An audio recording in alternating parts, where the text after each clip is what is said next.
আমরা যারা নির্বাচনের জন্য এখন জীবন দেওয়ার কথা বলি, আমি বরং মনে করি এত হত্যাকাণ্ডের জন্য আগে শেখ হাসিনা ফাঁসির দাবি কার্যকর করার জন্য আমাদের জীবন দেওয়া, দিনের ভোট রাতে করার জন্য তারা এই চৌকস দেশপ্রেমিক যোগ্য দক্ষ সেনাবাহিনীকে হত্যা করেছে পরিকল্পিতভাবে। 41 সাল পর্যন্ত ক্ষমতায় থাকার এক চক্রান্তমূলক টার্গেট নিয়ে তারা হত্যাকাণ্ড পরিচালনা করেছে। মাওলানা দেলোয়ার হোসেন সাঈদীকে মেডিকেল ক্লিনিক করে হত্যা করে যাতে দেশ থাকে, সেটার জন্য তারা পরিকল্পিত হত্যাকাণ্ড চালিয়েছে। তারা এই চৌকস সেনাবাহিনীকে হত্যা করেছে, দেশপ্রেমিক সেনাবাহিনীকে এজন্য হত্যা করেছে, দেশপ্রেমিক আলেমদেরকে হত্যা করে ফাঁসিতে ঝুলিয়ে কার্যকর করার জন্য তারা সেদিন এই হত্যাকাণ্ড পরিচালনা করেছে।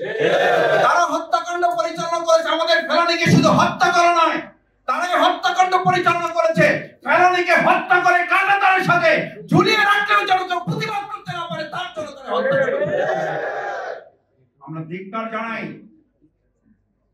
শেখ হাসিনা ফ্যাসিস্টরা তাদের দোসর ভিতরের এবং বাইরের শক্তিকে একযোগে কাজে লাগিয়ে সেদিন আমাদের সেনা কর্মকর্তাদের এই দক্ষ দেশপ্রেমিক ইসলামপ্রিয় সেনা কর্মকর্তাদের যেভাবে হত্যা করা হয়েছে, আমি দেশবাসীর কাছে আহ্বান জানাতে চাই, আসুন প্রত্যেককে হত্যাকাণ্ডের জন্য শেখ হাসিনাকে এই দেশের মানুষের কাছে বিচারের কাঠগড়ায় দাঁড়াতে হবে না, শুধু তাকে মর্মান্তিক ভাবে ফাঁসির কাস্টে ঝুলানো হচ্ছে এদেশের মানুষের জনগণের দাবি।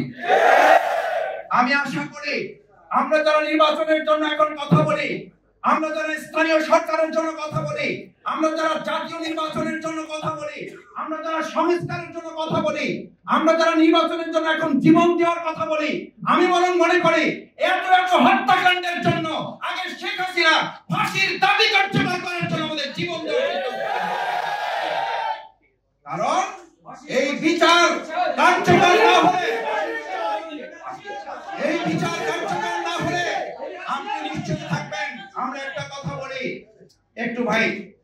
একটা কথা বলি, আমি শেষ করছি এটা বলে এই জন্য যে আমাদের বিশেষ অতিথি, প্রধান অতিথি, সভাপতি মূল বক্তব্য রাখবেন। আমি একটা কথা বলি, শেখ হাসিনা আওয়ামী লীগ এমন ভয়ঙ্কর, বলা হতো একটা ভিডিও ক্লিপ ভাইরাল হয়েছিল এখন থেকে বহু বছর আগে, যে আল্লাহ দেশবাসীর প্রতি না পৃথিবীবাসীর প্রতি দয়া করেছেন যে আওয়ামী লীগের মতো একটা দল তৈরি হয়েছে, যার কারণে সমস্ত খারাপ মানুষগুলো এক জায়গায় হয়েছে, না হলে এরা সব জায়গায় গিয়ে সবাইকে নষ্ট করে দিত। আজকে প্রমাণিত এই আওয়ামী লীগ আমরা ভেঙে দিতে পেরেছি, ফ্যাসিস্টদের উৎখাত করেছি।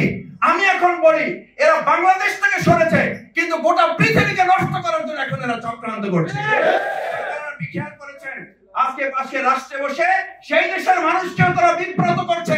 এখন আওয়াজ উঠেছে ইন্ডিয়াতেও, ভারতেও যেন তাকে রাখা না যায়। আমি আশা করব ভারতের দেশপ্রেমিক নাগরিকরা এই সন্ত্রাসীকে আমাদের দেশে ফেরত দিয়ে তাকে বিচারের কাঠগড়ায় দাঁড়াতে তারা সহযোগিতা করবে।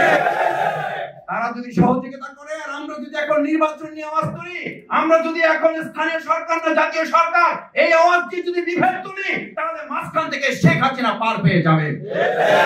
আসুন আমরা আমাদের সেই সেনা কর্মকর্তাদের হত্যাকারী, গণহত্যাকারী, ফ্যাসিস্ট, খুনি শেখ হাসিনা তাকে আসামির কাঠগড়ায় দাঁড় করানো এবং তার দলকে নিষিদ্ধ করে বাংলাদেশের সংস্কার এবং নির্বাচনকে এগিয়ে নেওয়ার জন্য আমরা ভূমিকা পালন করি।